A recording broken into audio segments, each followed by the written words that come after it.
People of faith, let's take another walk. Let's talk about if God is real, if he exists or not. It's going to come down to one of those two things. If God is real and he is and he does exist, then do I am I with him or I'm not with him? That becomes the result, right? Yet the first part is to determine if God is real, if he does exist or not. So let's talk about the evidence, or let's it, allow the evidence to appear itself that God is real and he does exist. Well, there first and foremost, there are many gods. Many gods. If you guys are involved with sports, they say the sports gods. If you're involved with money, you say the money god. If you say if you're involved with this, is that God? Is that God? Is that God? Now, all those different gods did not come from the one God or the one who creates all. Many gods came from the fall from heaven. If you notice, everything that's claiming to be a god is trying to make everything in his image. If an individual were to say money is a god, money's trying to make you in his image. Well, what does that mean? Money's trying to get you to go after it. If you go after it, you're shaped in the image of it. Why? Because you're going after it. It's making you do whatever it takes to go get it. It's a god. Yet it's not the most high God. Why? Because it doesn't serve you. Money never serves. If it serves, why do you have to work to go get it? If it serves, why can't it buy you love? If it serves, why does it run from you? Why does it go empty?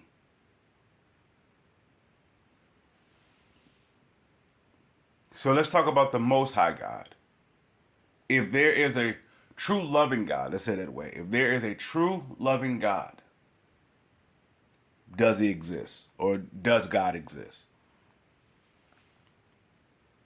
The undeniable answer to that is you.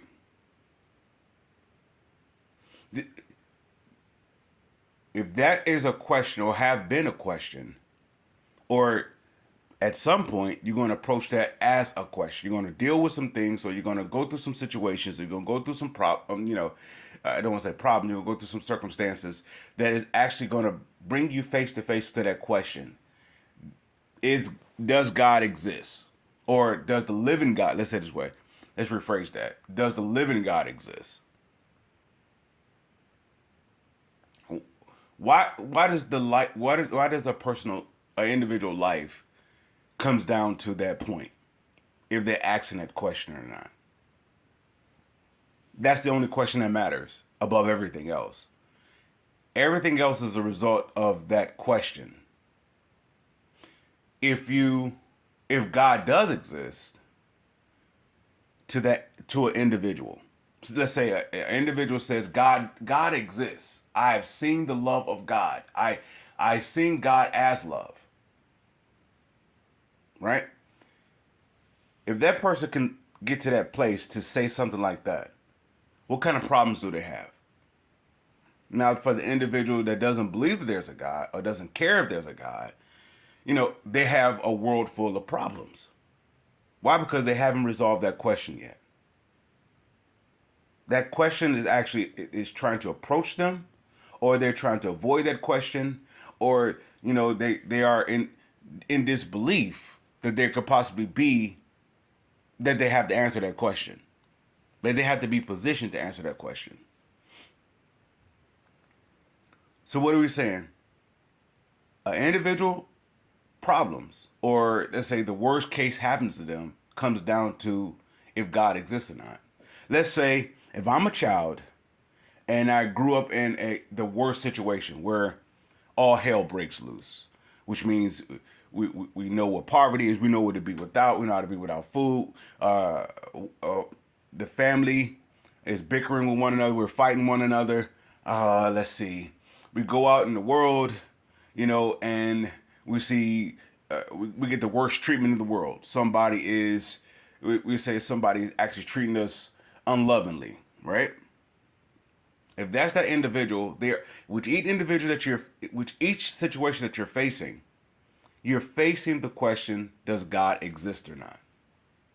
It, whatever time we go through something, we go through another something, we go through another something, we are running from that question: does God exist or not? Now, to help us run from that question or to help us avoid that question, here comes a scientific method. Here comes education. Here comes other gods, if you will. Science is a god. Education is a god. Just like money is a god. Right? None of them produce love. So they're not the most high God. Each one of them is trying to purchase God. Let's talk about intoxication. Let's talk about getting, being up under the influence of drugs, whatever, or even considering drugs. That is a god. Drugs is a god. When we avoid that question, if there's a true loving God or not, we'll get to, of course, ultimately, when we avoid it, we'll get to the place to say there can't be a loving God. Because if there's a loving God, why is there hell? What, all around the world? All around the world doesn't exist to you. Let's say if you were to turn on the news and you see wars, that really doesn't exist to you. It only exists to you when it happens to you. It's something to talk about. It's something to be familiar with. It's something to, to gather information about. That's just for the sake of talk, to have a conversation with somebody about. It doesn't mean anything. Am I making light of it? No. I'm saying it doesn't mean anything until it happens to you. So if a person were to say, if God is God, why is all this going on around the world? Well, let's ask this question to you. Is God real or not? Individuals say, well, I don't know. But then you are a part of that hell that's being caused. By you avoiding that question, or you avoiding getting the answer to that question, you are doing your part to bring hell to the earth. How so? Well, if there is no God to answer to, or if there's no loving God to answer to, let's say it that way. If there's no loving God to answer to, you're going to produce the opposite. Somebody may say, how so? How's that possible? Well, if there's no loving God, where are you going to get the love from? If there is no loving God, yet there is evil on the earth, where is the love at? So when you avoid that question, if there's a loving God or not, you're becoming the problem. Not for the world, for you. You're so much of a problem to you, you go out into the world to be problematic. So a person would say, well, we didn't talk about slavery then. Slavery is not the problem. Slavery is the question that the individuals that were involved with slavery, either they avoided the question, is there a loving God or not? Or they don't want to know, they don't want no parts of it. In other words, by them saying they don't want no parts of it, they would be quite content without serving a loving God. A loving God would have approached them to get them to do something in a demonstration of love. Let's say if before you are a slave, you have to be captivated and convinced to be a slave. So in other words, if you're poor, if you don't have money, you have to be convinced that money doesn't belong to you. So how does that work? Do you watch television? right? Then you're taught how to be poor. Even if the television is showing you how to make money, it's showing you how to be poor. It's showing you an education system how to give up the life that's inside of you, not to make money, but to actually have authority over money. See the exchange? We exchange education for liberation.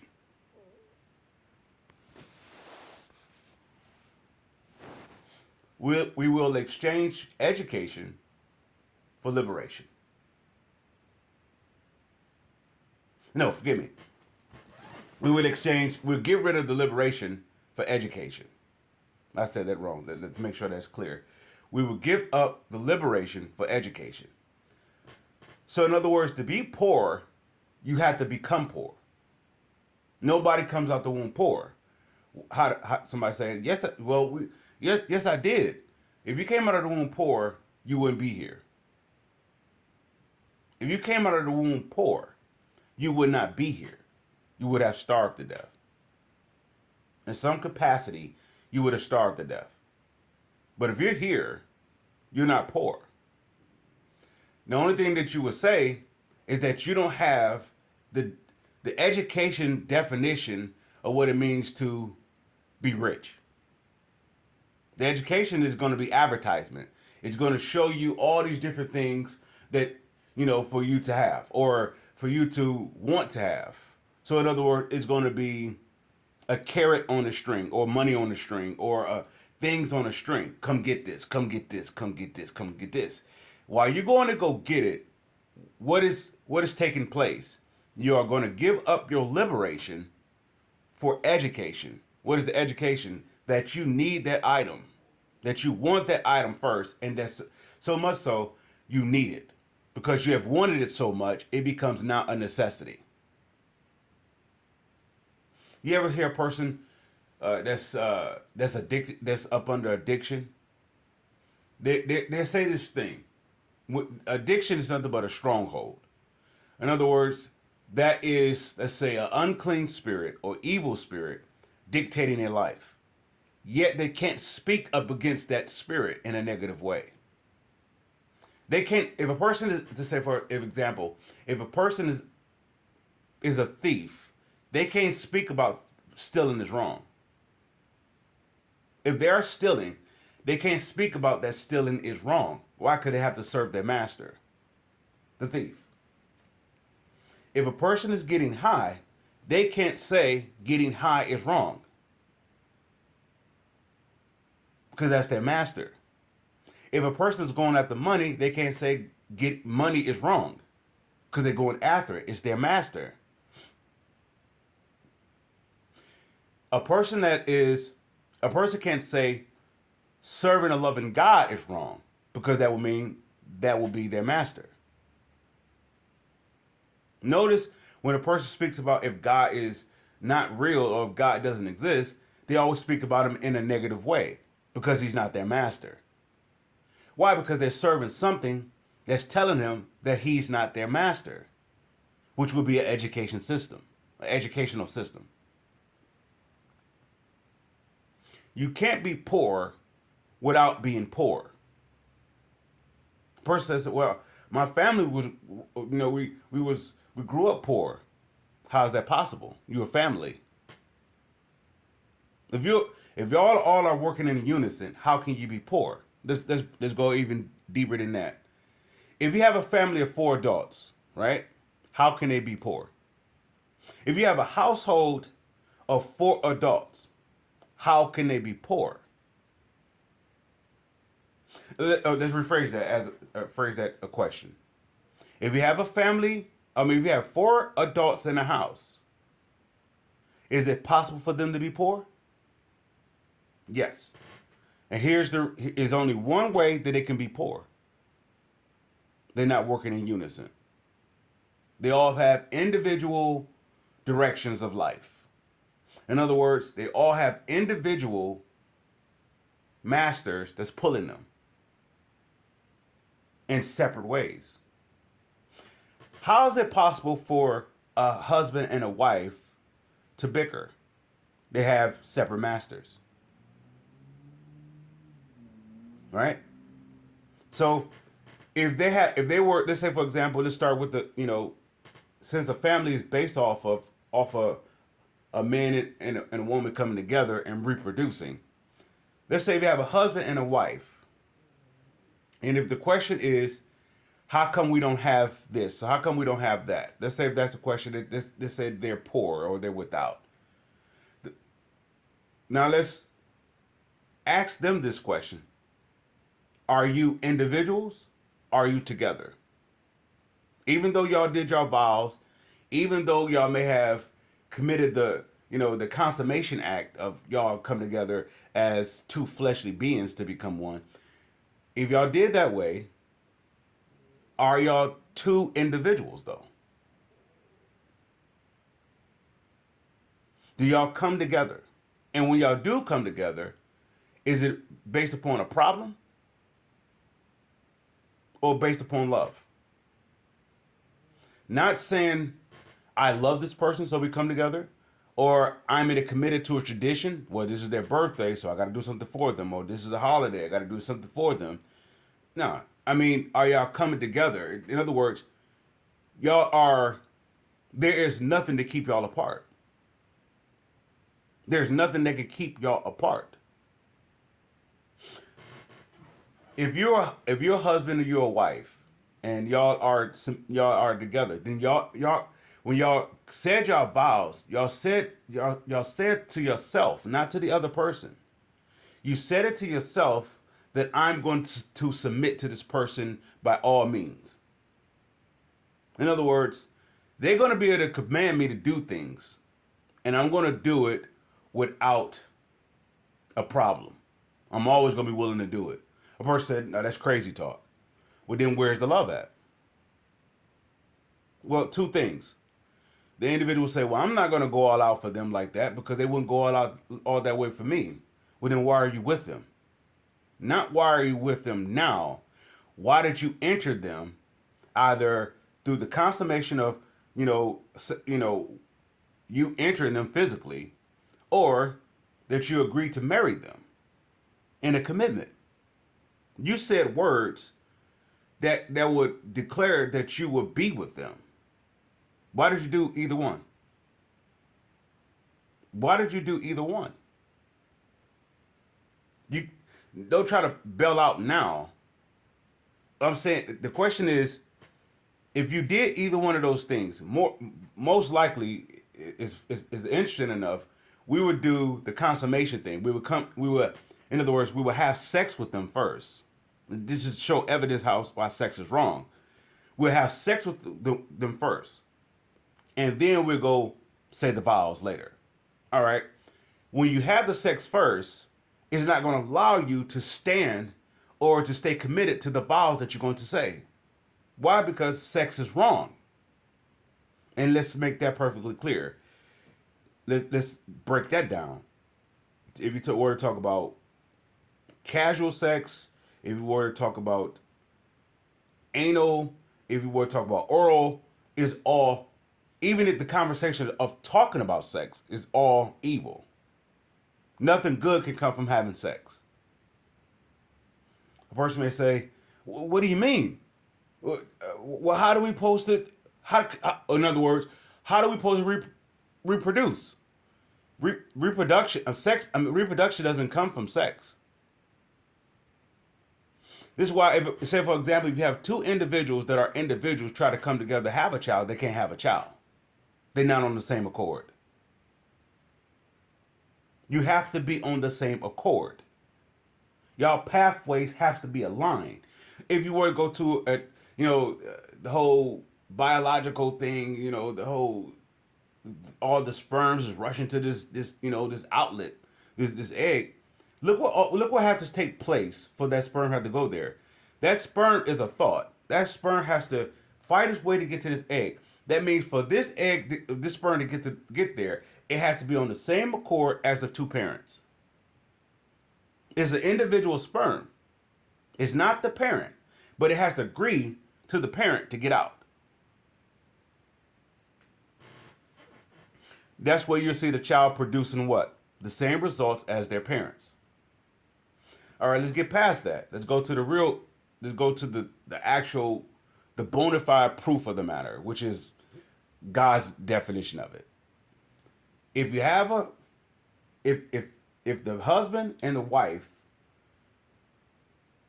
are not on the same accord when they come together, disaster is going to happen. All right. Let's say, for example, we have sex because it is on the same accord, but the same accord that is on is evil. We came together to have sex. That's evil. If you see two people come together for the sake of love, it can't produce evil. So what are we saying about that? If that individual, let's say if you have the female is not submitted to a loving God, how is she going to approach coming to that individual? She's going to approach incomplete. Because that question is not resolved. Is there a loving God? If she's serving a loving God, it's more than likely she will not marry or come together with that person that she's about to come together with. How do I know? After they come together, disaster happens. And there's a question that goes across that person's mind. I don't deserve this. I didn't ask for this. Or why am I going through this? I want to get out. They came together on a sexual line.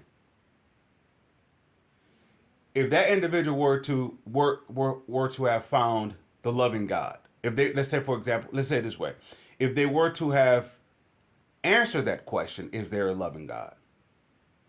They will be patient. They wouldn't be rushing to have sex. Actually, sex will be disgusting to them. Why? Because they would have found something greater than say the God of sex. So much so they can't get intoxicated. They can't get high. So much so they would despise entertainment, which would be, we could say, television, sports, everything. They would despise all that, and also they wouldn't go hard after money. Money wouldn't be their source. If they was in pursuit of a loving God, or if they are, when that question comes, or let's say, for example, they have a problem, right? As an individual, this is a male or female before they even come together. They have problems before they get to the point they say they want to get married, whether it's physically or if it's in a spiritual manner.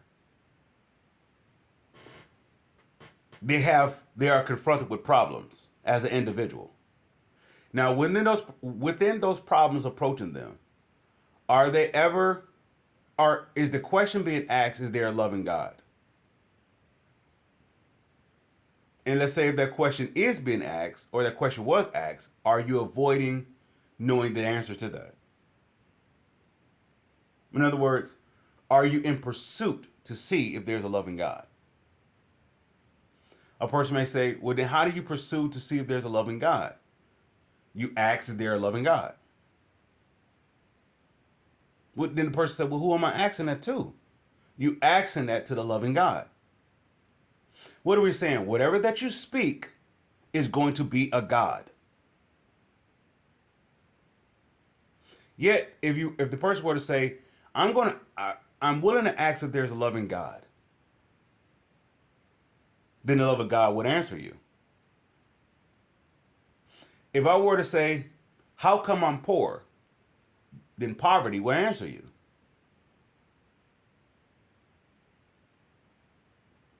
Whatever that you think about, so shall you be. You're going to be in the pursuit of. So if you have this individual that is avoiding that question, or have avoided that question, or is yet to face that question, you're going to have an incomplete person. If they avoid the question, they're going to try to do everything on their own without resolving that question, if there's a loving God or not. And all they're going to see is hell. So the hell that they're going to see is not the world burning or the world and all its problems. They're going to see their view of the world having hell and all its problems. Say, for example, a person that is not in poverty, not a person that's rich. That's it. That makes sure that this is clear. A person that is with, they're never without. We're not talking about money and and things. They're never without love. They're never without peace. They're never without joy.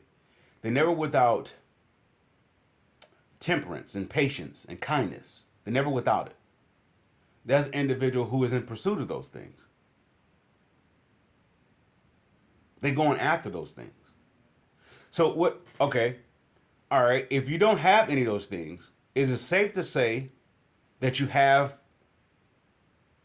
the master of those things that forgive me, you have the master of the individual who is keeping you from those things. Let's say if you're poor, if you don't have money, is it safe to say that you are with a master that's keeping you away from being rich?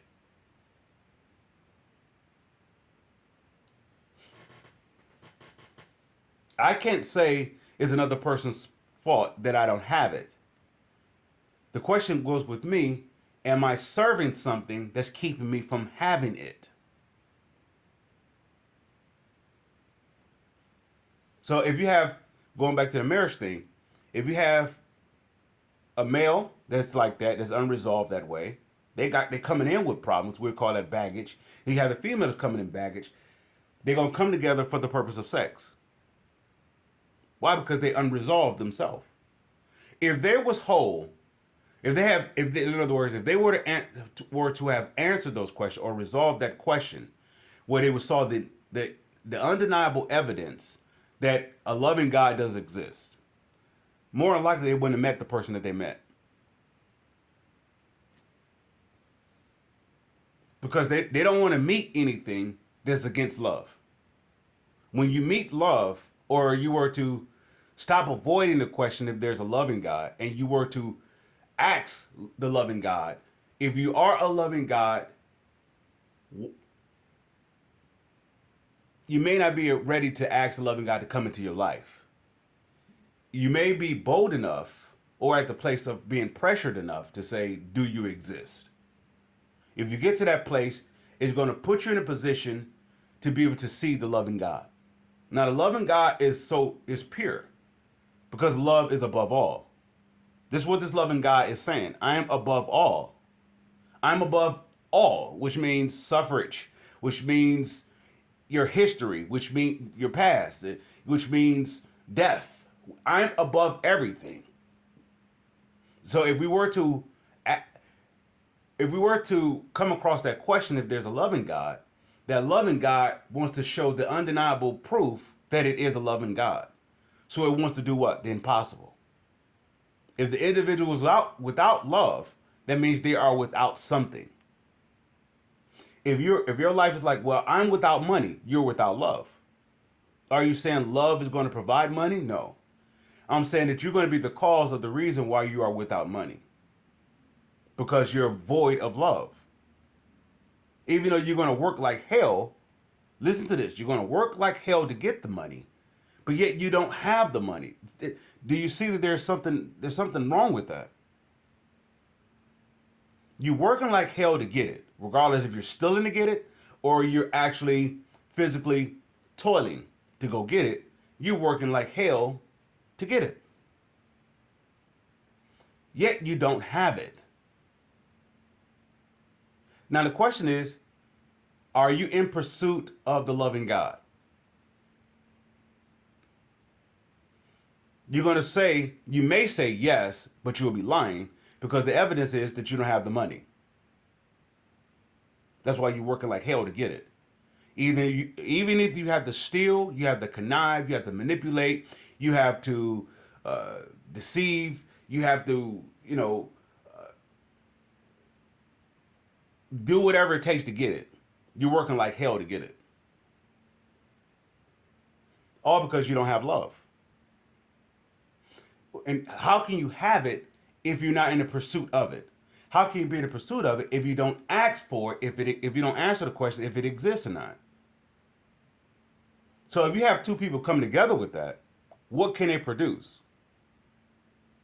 If you have one that's come together like that, and the other one does not come together like that, all right, and they get married, which is another case scenario. The first case scenario, you have two individuals that's not in pursuit of love coming together and they have sex.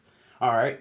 Now, if you another example, another situation where you have one person is in pursuit of the love, of the loving God, and the other one is not. They come together.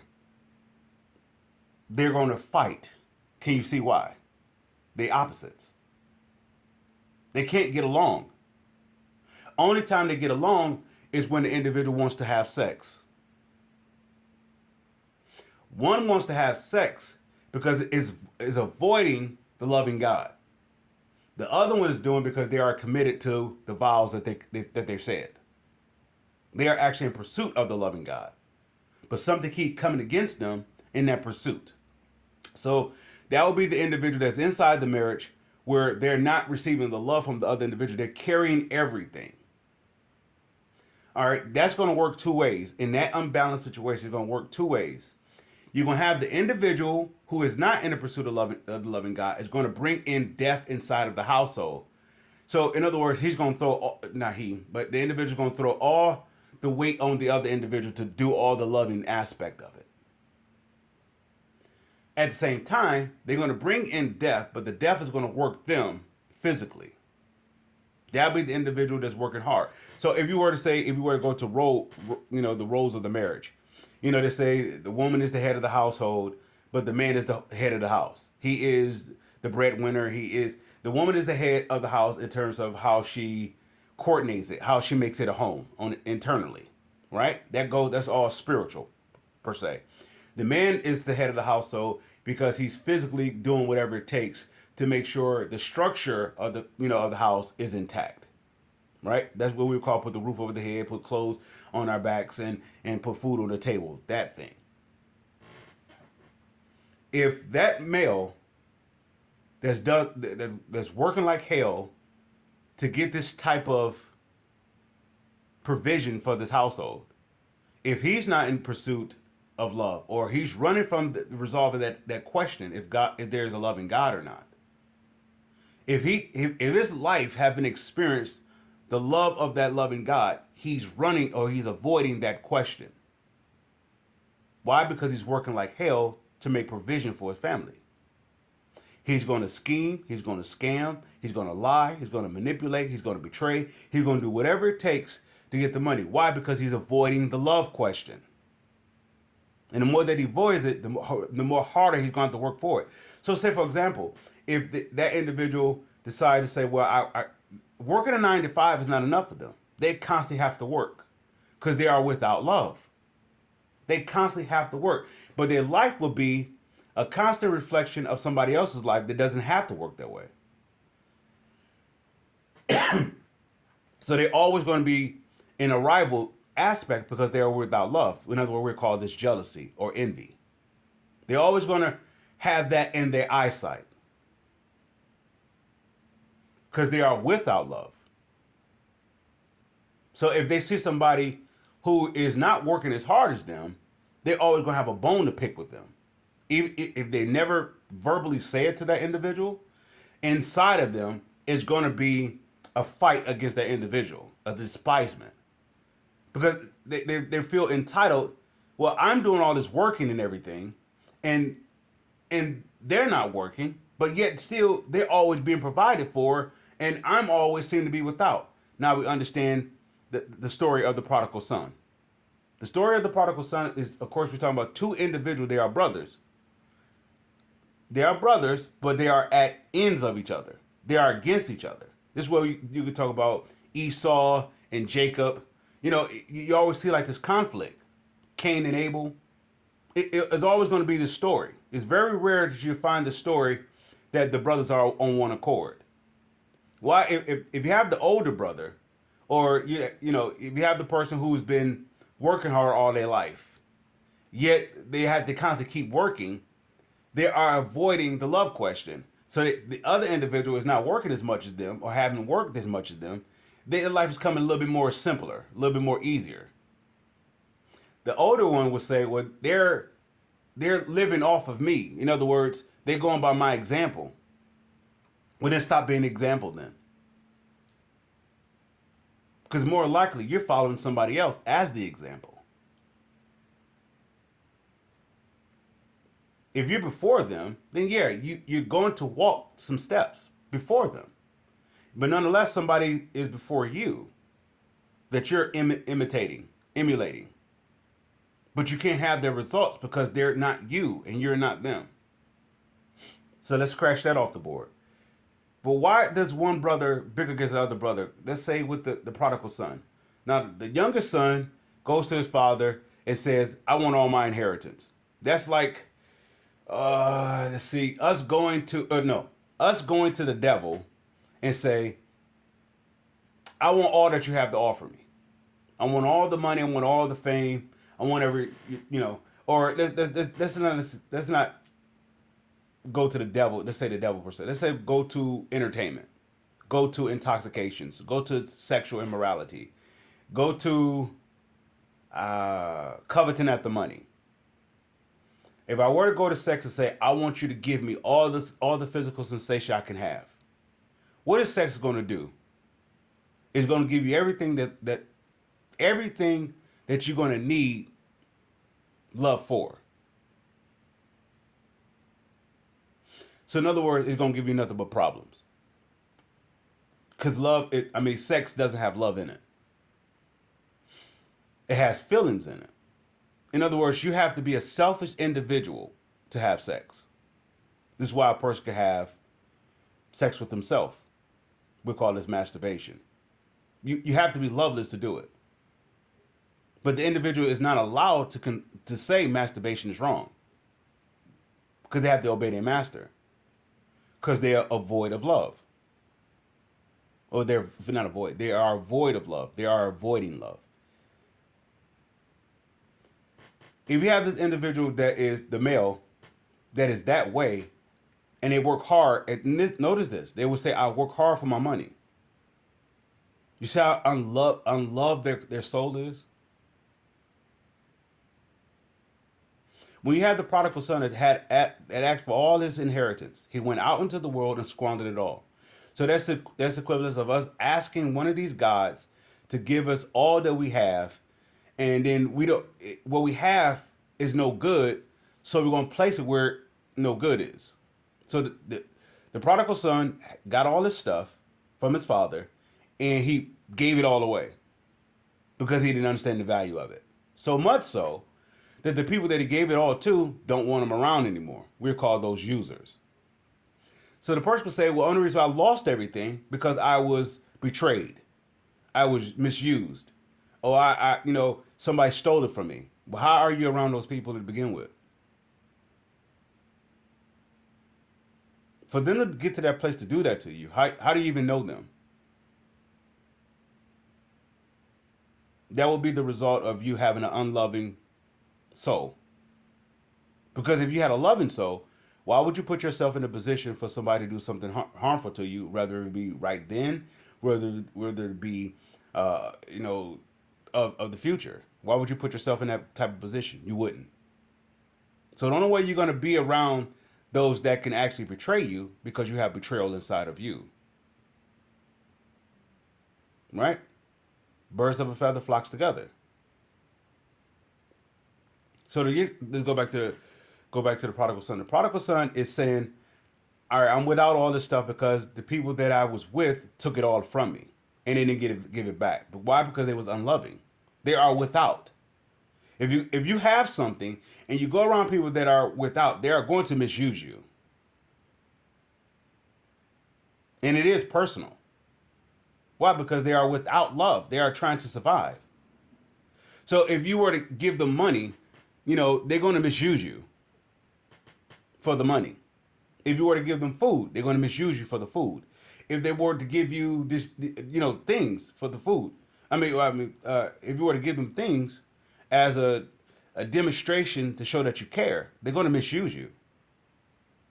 Why? Because they are without those things. What is the thing that they are most without? The love. If they had the love, they wouldn't be in the position that they're in. Right? They are on a quest to find the love. That's why they are in the position that they're in. So what are we saying? The individual, if you notice, we differed off the path where we were going, and if the Holy Spirit allowed, we'll go back to it. If you notice, the individual that is without, they are without love the most.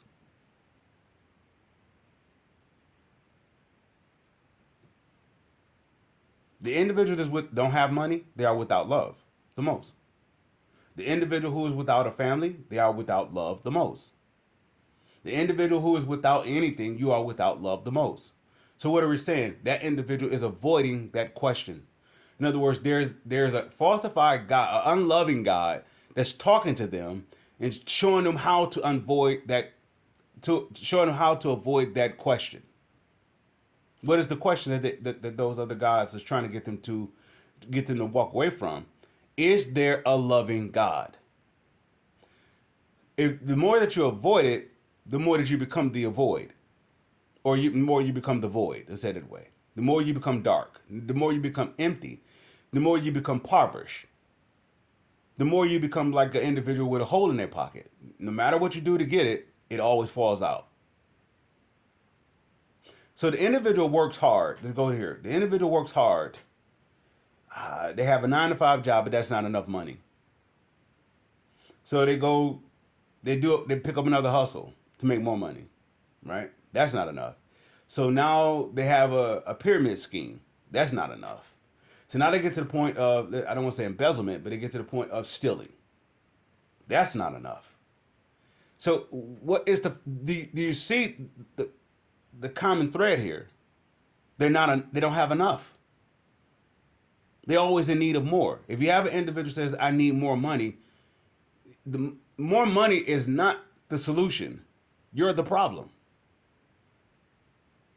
If you can't do more with less, you're the problem. If you have to work harder to make more, you're the problem. Money can never be the answer. I understand in the book of Ecclesiastes says money is the answer to all things. All things, you're not a thing. Those are situations that things could be, in other words, purchases could be made. Money's the answer to that. Unless you want to go ahead and steal it or so.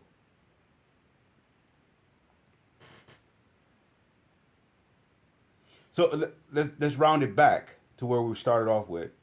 If you have an individual that's in pursuit of that, they coming in. If the individual were to say, I want to get married, I want a wife or I want a husband. We're talking about a man to a woman and a woman to a man. We're not talking about two men coming together or two women that come together, or a man turn himself into a woman to come together with the man, or the woman turn herself into a man so she could be the opposite. I mean, so she could be with the same, which is a woman. We're not talking about that. Any way that they do that way, they won't find what they're looking for. That's the result of why they're doing it that way. The result of why two men come together because they are unloved. Why? Because they're going to a situation that's incomplete. What would be the most beneficial for those two individuals that they get from up under Adam's sin? Every individual on this earth is trying to get from up under Adam's original sin and Eve's original sin. Let's say it that way. Adam and Eve's original sin. Everybody on this earth is trying to get from up under that consequence, that result, or what they disobeyed God. Yet, there's only there's only one way you're gonna get out of it. Not two ways, forgive me. There's only one way you're gonna get out from up under Adam and Eve's original sin. Love is gonna have to get you out. Love is gonna have to come get you. So the individual that's going to work for money, or let's say, if the individual is without, let's go there. If the individual is without, you are without the loving God. Yet, so what is the proof? You are without. So that means you're serving a God of without. And in doing so, you're going to say there is no loving God. Why? Because you are without love. If you had the love, you couldn't say there's no loving God. That's the evidence that you are without. You are without because you are without the one who has it, the loving God. So much so, you are so much without that you would say there is no loving God. Because if there's a loving God, there will be no hell on the earth. There will be no killing. That's the proof that you are the undeniable truth. You are the undeniable proof that there is a loving God. Why? Because you can see the opposite. Well, what we're saying about this? All right. If you love yourself, right? Where do you get that love from? What starts that love for you? Don't tell me what you do to demonstrate that love for you. What starts that love for you? Where does that love come from? It comes from me, right? You would say, I produce this love for myself. I'm self-love. I love myself, right? All right. If you self-love, love yourself, why are you without? If you're self-love, that means you're saying that you put yourself in a position to either love or not love, right? So you are in complete control of that factor. You love yourself so much. Why would you allow yourself to be without? Go and say the reason why you're without is because somebody else not loving you. Well, then you're not in control of you loving you then. If you're in control of you loving you, then that means that you will do everything in your power to make sure that you have everything. And you wouldn't do anything that would keep you away from having anything.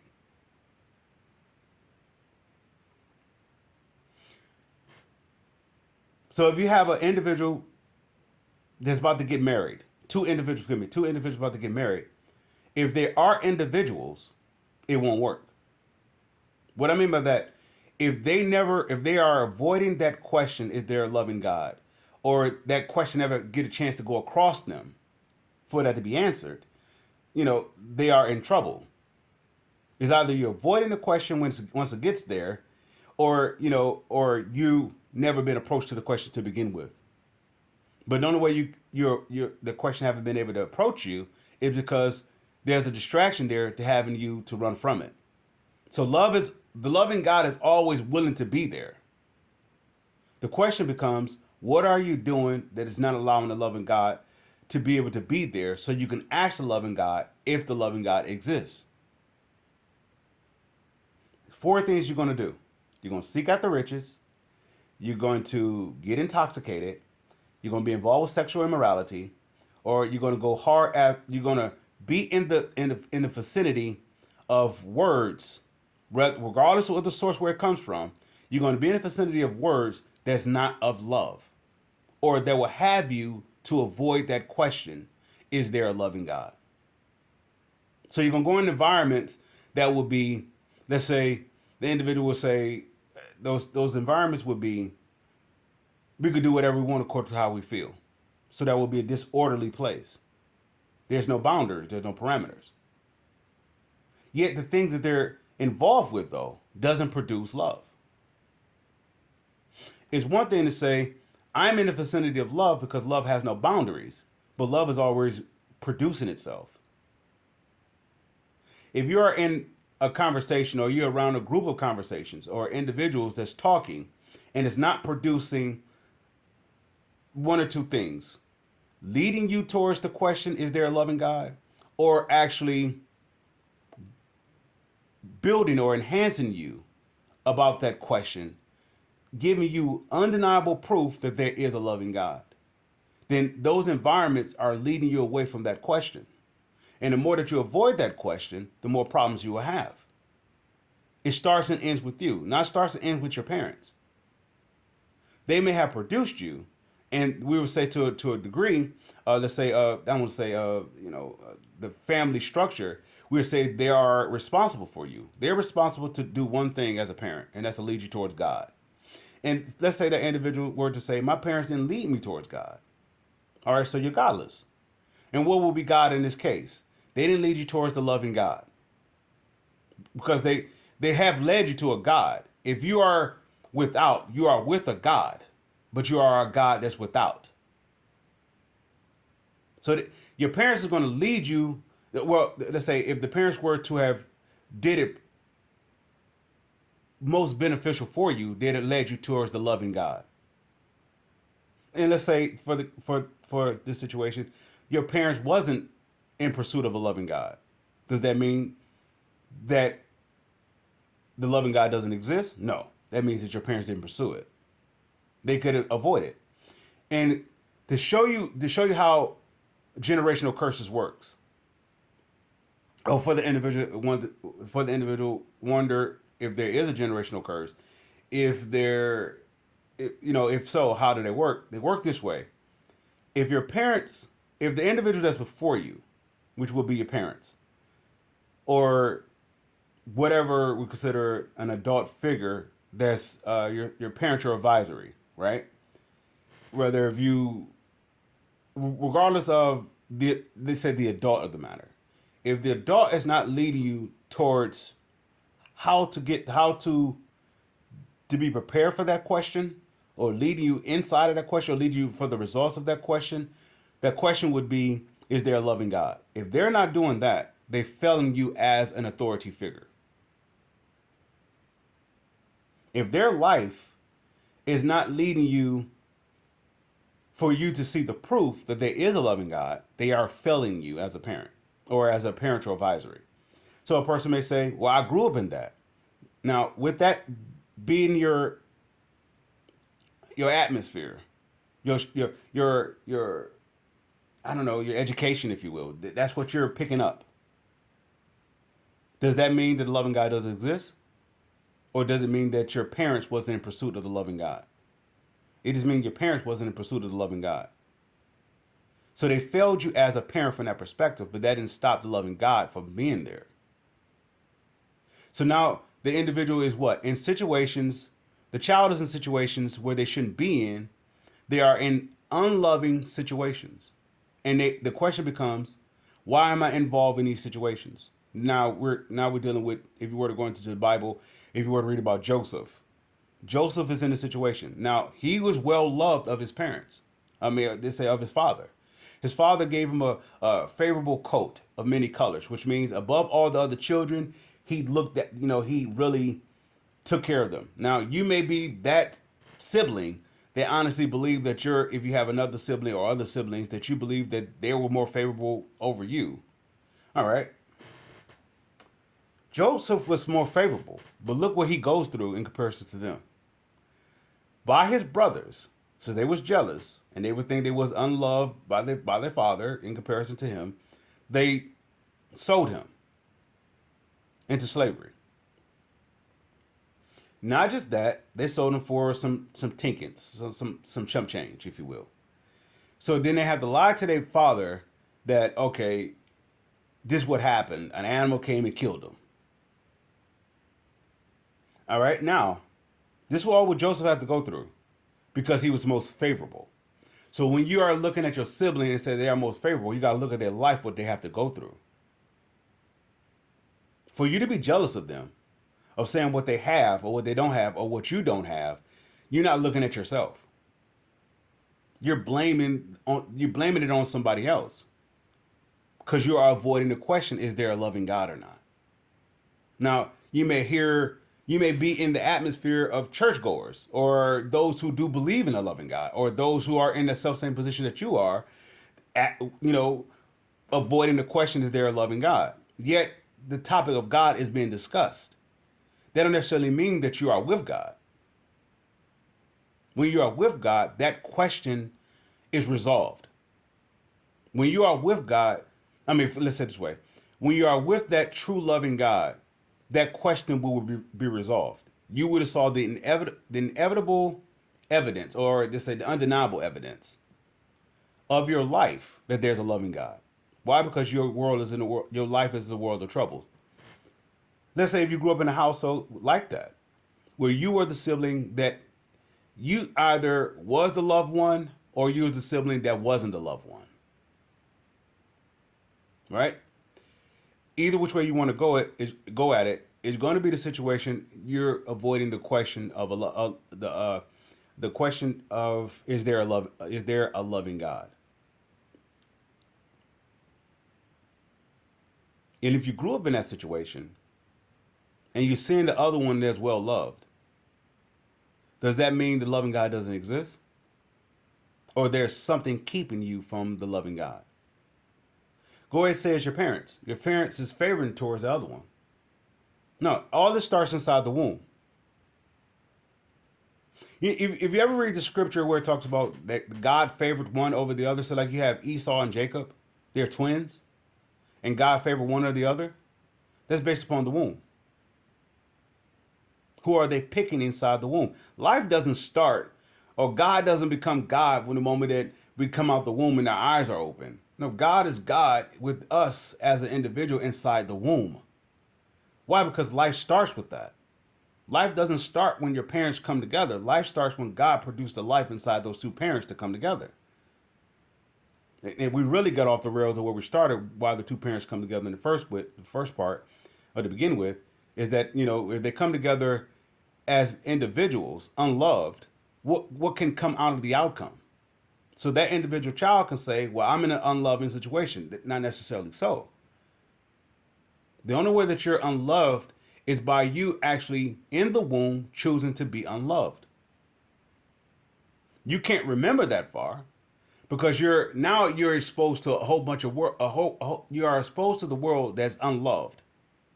So they say everything of the world is unloved, so everything is going to be at fault. Other than you being inside the womb choosing to be unloved. Let's say if you were in pursuit of God inside the womb, say you were a twin, you were in pursuit of God inside of the womb, and the other one was not. What's think going to happen? There's going to be a fight. So if you're inside the womb, and the other one is in pursuit of God, and the other one is not.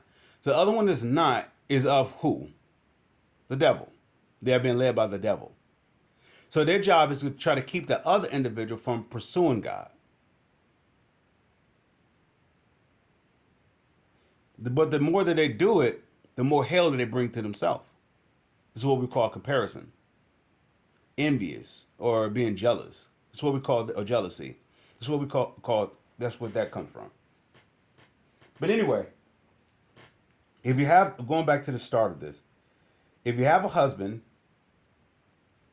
that is avoiding that question and haven't seen the proof of that question yet, they're gonna want to have sex. But they're gonna say, I want to get married.